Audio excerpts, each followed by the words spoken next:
Uma decisão que, no caso concreto, beneficia apenas um ex-parlamentar.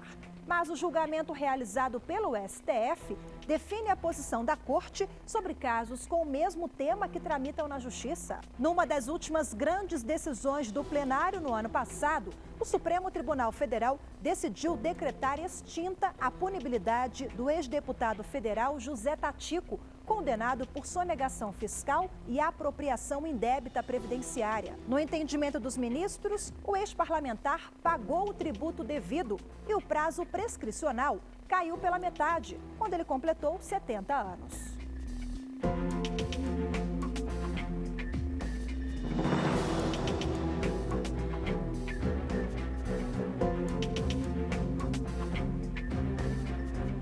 O denunciado deixou de fazer recolhimentos, omitindo fatos geradores de contribuições previdenciárias.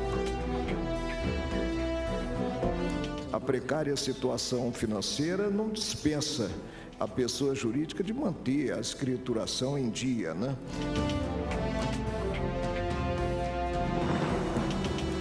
A simples condição de sócio não é justa causa para a persecução penal.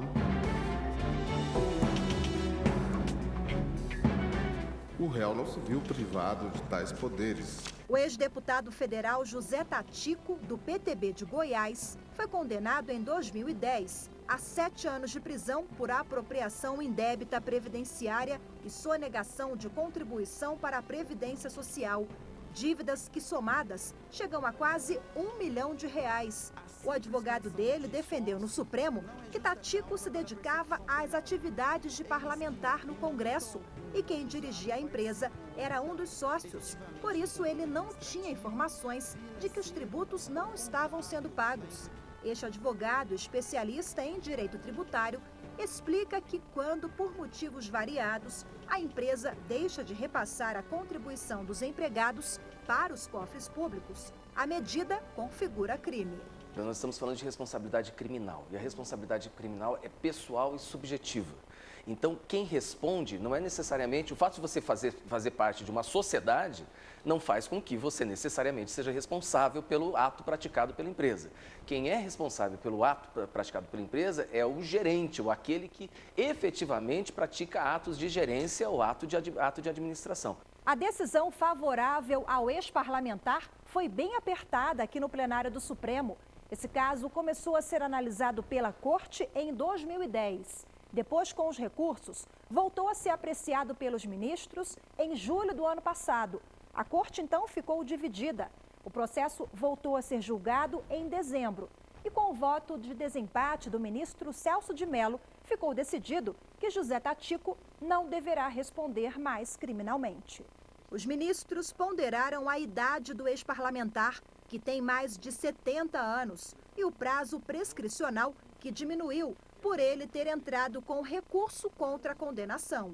A aplicação do prazo prescricional pela metade, ela se dá quando a pessoa completa 70 anos antes da sentença ou do acórdão penal condenatório. Neste caso específico, me parece que o deputado completou 70 anos, um dia após a condenação. Mas dessa decisão foram opostos embargos de declaração. E os embargos de declaração faz com que se suspenda a eficácia daquele acórdão para que ele seja integrado pela decisão dos embargos, de maneira que a decisão final só saiu efetivamente com a decisão dos embargos. Daí o entendimento do Supremo de que a prescrição havia sido atingida, porquanto ele já possuía 70 anos quando do julgamento dos embargos de declaração. O ex-procurador-geral da República, Roberto Gurgel, que estava à frente do Ministério Público Federal quando o caso começou a ser analisado pela Suprema Corte, ele deu detalhes de como funcionava o suposto esquema de sonegação fiscal na empresa de José Tatico. De janeiro de 95 a agosto de 2002, o denunciado, na condição de administrador da empresa Curtume Progresso Indústria e Comércio Limitada, não repassou à Previdência Social o valor da contribuição descontada do salário percebido pelos empregados da empresa, relacionados na folha de pagamento mensal e nas rescisões de contrato de trabalho. Mas, além disso, a denúncia descreveu, e está provado nos autos, o denunciado deixou de fazer recolhimentos, omitindo fatos geradores de contribuições previdenciárias na guia de recolhimento do Fundo de Garantia do Tempo de Serviço e informações à Previdência Social, consistentes em remuneração pagas aos segurados empregados, segurados contribuintes individuais e diferença de remuneração dos segurados empregados, conduta que tipifica o crime de sonegação previdenciária tipificado no artigo 337. O ônus da prova é da acusação. Então, a rigor, não basta ao Ministério Público juntar o contrato social e dizer que é sócio. É necessário que prove que é sócio e que praticava atos de gerência ou aquele determinado ato que culminou com a ação penal. Feita essa mínima prova, a contraprova passa a ser da defesa, de demonstrar no curso do processo, por exemplo, de que apesar de documentalmente alguém ter atribuído a gerência, não era ele que efetivamente praticava os autos. Trata-se de uma construção doutrinária e jurisprudencial, no sentido de que a simples condição de sócio não é justa causa para a persecução penal. Eis que, em momento algum, o acusado participou efetivamente do controle administrativo, financeiro ou contábil da empresa autuada. O acusado, desde o ano de 1994, dedica-se exclusivamente à seara política. O argumento do advogado de José Tatico de que o ex-parlamentar não tinha participação efetiva na empresa e nem sabia dos débitos não foi levado em consideração pelos ministros que o condenaram, mas o pagamento da dívida tributária de aproximadamente R$900 mil foi fundamental para reverter a punição dele. No próximo bloco, veja os aspectos jurídicos que envolveram essa ação penal julgada pelo plenário.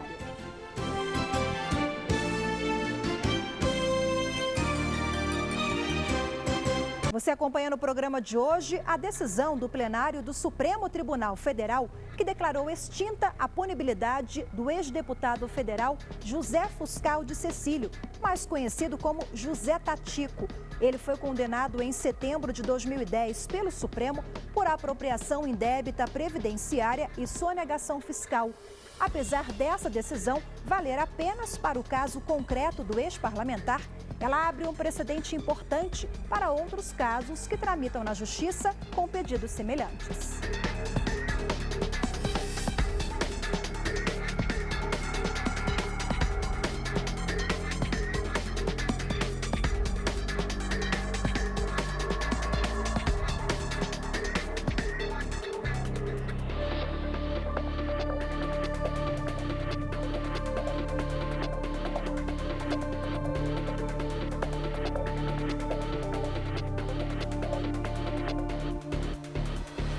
José Tatico foi condenado a 7 anos de prisão no dia 27 de setembro de 2010, um dia antes dele completar 70 anos. A defesa argumentou no recurso que o crime não poderia mais ser punido porque ele já teria completado 70 anos e a decisão ainda não tinha transitado em julgado. De acordo com o Código Penal, crimes com pena superior a 4 anos, cuja condenação não exceda 8 anos, prescrevem em 12 anos. Ou seja, após esse período não pode mais haver punição. No caso de réu com mais de 70 anos, o prazo de prescrição cai pela metade, para 6 anos no caso específico. Como o crime foi cometido em 2002, segundo a defesa, a prescrição ocorreu em 2008. Por maioria, o plenário do Supremo decidiu que José Tatico deveria ser beneficiado com a prescrição. Essa decisão ocorreu em dezembro do ano passado, em 2013. Mas em 2010, no primeiro julgamento que envolveu o ex-parlamentar, na época, ele que era deputado federal, foi condenado pela Suprema Corte por sonegação fiscal e apropriação indébita previdenciária. Tatico foi acusado de cometer crime de sonegação por ter deixado de recolher contribuição previdenciária dos funcionários da empresa da qual era sócio. A defesa do ex-deputado argumentou que ele não gerenciava a empresa e, portanto, não poderia ser responsabilizado. O primeiro a votar, depois da defesa, foi o relator do recurso, o ministro atualmente aposentado, Carlos Aires Brito.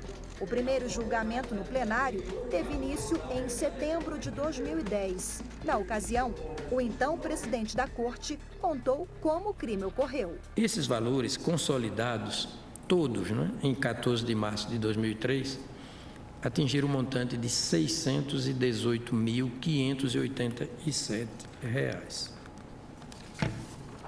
De igual modo, consoante se observa de representação fiscal para fins penais e da extensa documentação que a acompanha, não se pode deixar de reconhecer que elas conferem suficiente suporte fático probatório à materialidade delitiva quanto ao crime de sonegação de contribuição previdenciária. Os seguintes fatos geradores foram omitidos: a. Remunerações pagas aos segurados empregados, referentes aos períodos de 5 de 1999 a 8 de 2002, sendo que tais remunerações foram apuradas com base nas folhas de pagamento e rescisões de contrato de trabalho.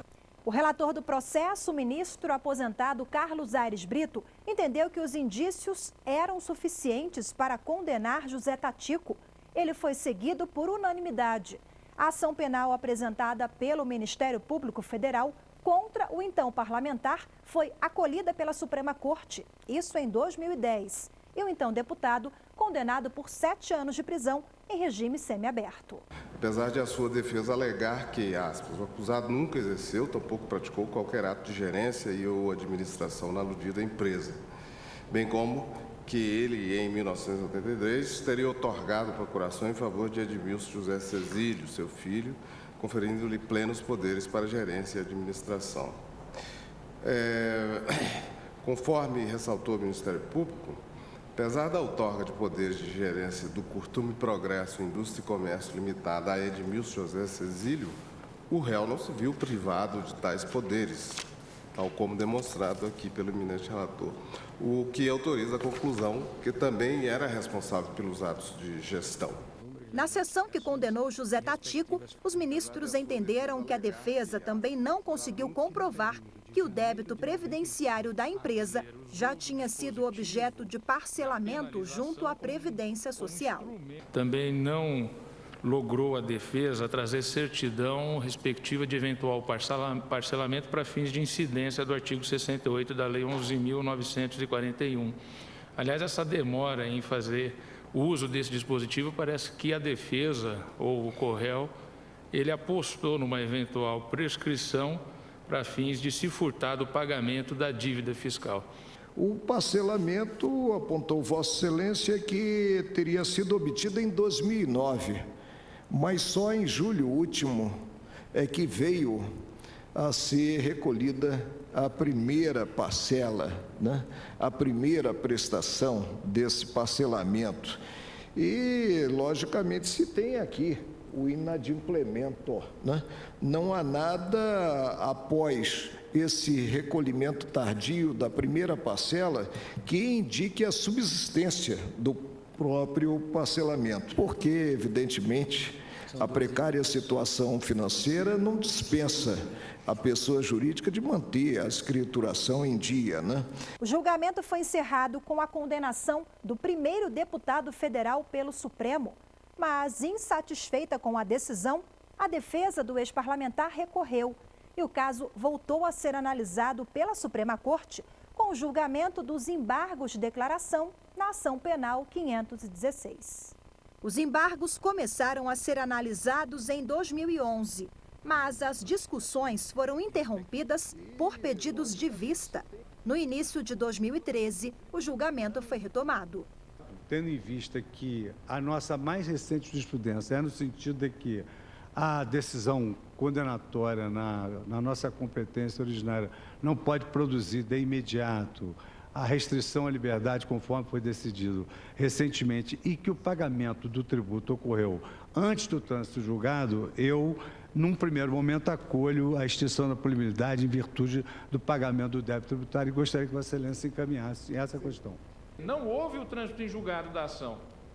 Ao completar 70 anos, antes do trânsito em julgado, portanto, não há que se falar em PPE, em pretensão da pretensão executória, é PPP, pretensão da punição, da prescrição punitiva, porque ainda há um embargos infringentes, e ao completar os 70 anos, cai para 4 anos. Caindo para 4 anos, tendo em conta que o fato foi...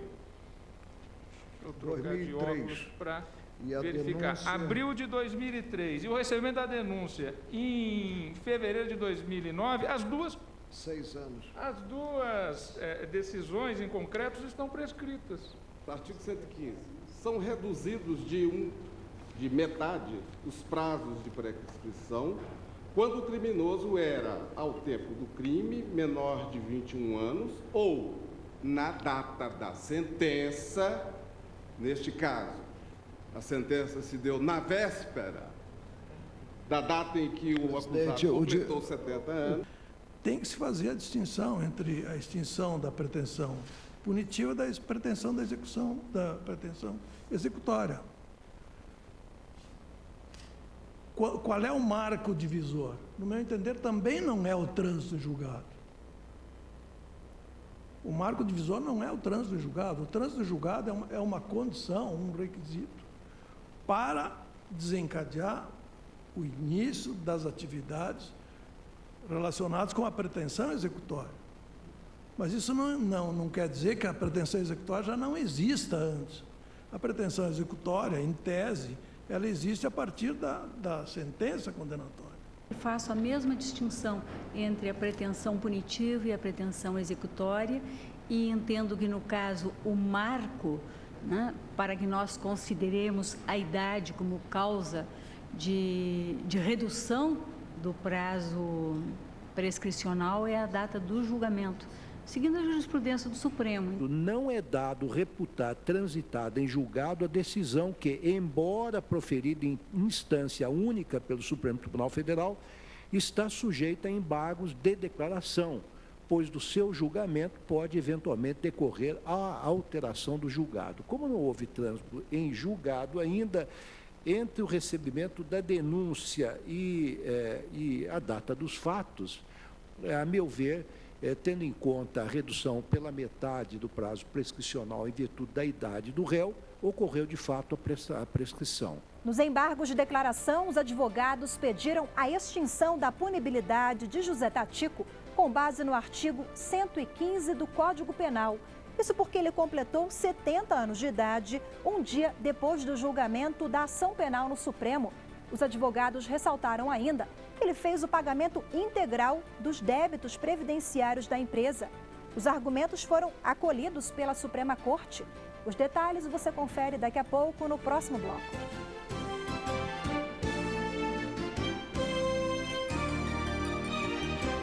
Você acompanha no programa Grandes Julgamentos do STF dessa semana a decisão do plenário do Supremo que declarou extinta a punibilidade de um ex-deputado federal. O julgamento foi durante a análise dos embargos de declaração em favor de José Tatico. O caso abre um precedente importante da Suprema Corte em processos semelhantes que tramitam na Justiça.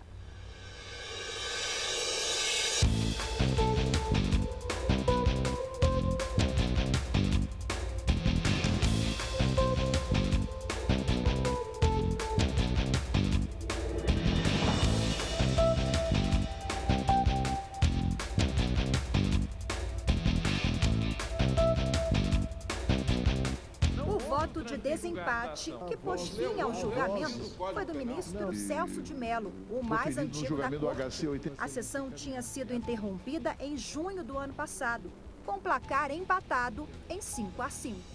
Peço vênia para acompanhar no ponto o voto proferido pelo eminente ministro Luiz Fux, declarando extinta a punibilidade do ora embargante em virtude da consumação, quanto a ele, da prescrição penal, considerado o que dispõe o artigo 115 do Código Penal. porque no momento em que esta corte julgou, está julgando ainda os embargos da declaração, eles já completaram 70 anos. E com o voto de desempate do ministro Celso de Mello, o Supremo Tribunal Federal extinguiu a punibilidade do ex-deputado José Tatico. Prevaleceu a tese do artigo 115 do Código Penal. De acordo com esse dispositivo, são reduzidos à metade os prazos de prescrição quando o autor era, ao tempo do crime, menor de 21 anos ou, na data da sentença, maior de 70 anos, como foi o caso do então parlamentar. José Tatico tinha sido condenado a 7 anos de prisão por apropriação indébita previdenciária e sonegação de contribuição para a Previdência Social. Na verdade, a legislação brasileira tem oscilado em relação a essa questão do pagamento. A crítica que se faz é que a justiça viraria um balcão de cobrança, em que inicia-se o processo criminal e que o simples pagamento resolveria, o que não acontece com outros crimes, como crime de furto, outros crimes patrimoniais. Essa é a crítica que é lançada. Mas o fato é que a legislação ela tem oscilado, por vezes permitindo que o pagamento antes do oferecimento da denúncia extinga e lida o crime, e por horas admitindo que o pagamento a qualquer tempo extingua a punibilidade. Em 2012, a lei foi novamente alterada para dizer que o pagamento tem que ser anterior à denúncia. Mas como se trata de direito material, os fatos anteriores a 2012, eles continuam sob a vigência da lei anterior, ou seja, permite-se o pagamento a qualquer momento para a extinção da punibilidade. Entendo, digo ainda assim, que a norma consubstanciada no parágrafo 2º do artigo 9º da lei, por revelar-se uma norma benigna, mostra-se apta a incidir, no caso, sobre os fatos delituosos praticados, ainda que em momento anterior da vigência da regra legal em causa. Essas decisões do Supremo que são tomadas em processo próprio, ela vale faz coisa julgada para aquele determinado processo. Agora, é óbvio que em se tratando de uma decisão da Corte Suprema do país, a tendência é que esses efeitos se irradiem para as cortes inferiores e mesmo em primeira instância. E o programa de hoje fica por aqui. Se você quer entrar em contato com a nossa produção, sugerir um tema, mande um e-mail para grandejulgamentos@stf.jus.br. Temos um encontro marcado na semana que vem com mais uma grande decisão do Supremo. Até lá!